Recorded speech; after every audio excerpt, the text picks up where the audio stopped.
All right, one more video on this Good Friday. It's kind of a follow-up because I ran out of time on past videos. So on a sprinkler system, let's talk about calibration for a minute.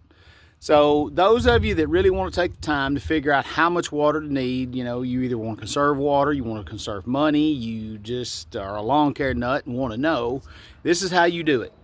You go out with tuna cans or pie shell pans or something that'll catch water. I mean, the Frisbee turned upside down. Set it around evenly through your zones, whether you have an in-ground system or not. If you're dragging hose, well then, do you have a 3/4 inch hose? Do you have an 1/8 inch hose? What kind of head are you using? But again, set it around evenly.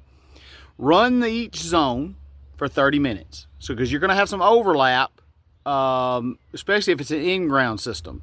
Zone 2 probably bleeds into zone 3, right?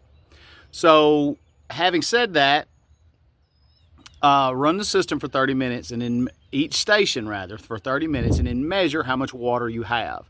Bermudas and Georgias need 1.5 inches of rainfall per 7-day period during the growing season. Fescue is going to need 2 to 2.5 just to keep it cool. You're gonna struggle with fescue in, you know, June, July, August, and early September. I don't care what you do. If you live south of really anywhere, but if you live south of Kentucky, you know, it's just a crapshoot on how good it's going to be by the time Labor Day rolls around. So measure how much you have. If you have 3/4 inch in those containers, we'll do that twice a week. You're set, 30 minutes. If you have 1/3 inch, well, you got to increase your time, right? Need more water. If you have 1 inch, well, boy, you got a lot of water pressure, you're putting out a lot of water. So then you can reduce it some.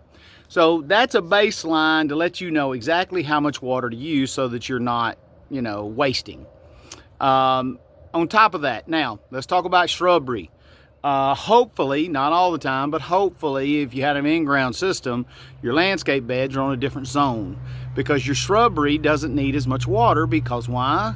It's got a deeper root structure. It can take care of itself better. It can pull more water. So those maybe need 15 minutes per station. So you really need to check when you do your testing to see if your lawn is bleeding over into there. Because a lot of times it does, and a lot of times shrubbery will get into root rot and drown. So one other thing, we talked about top dressing earlier, right? We talked about what sand will do, how it'll increase heat issues. And I've preached that the only thing that really matters is soil temperature. So I've got some spots right there that I filled in with sand because of my beautiful Doberman right there that loves to dig holes. But you see how much greener that is?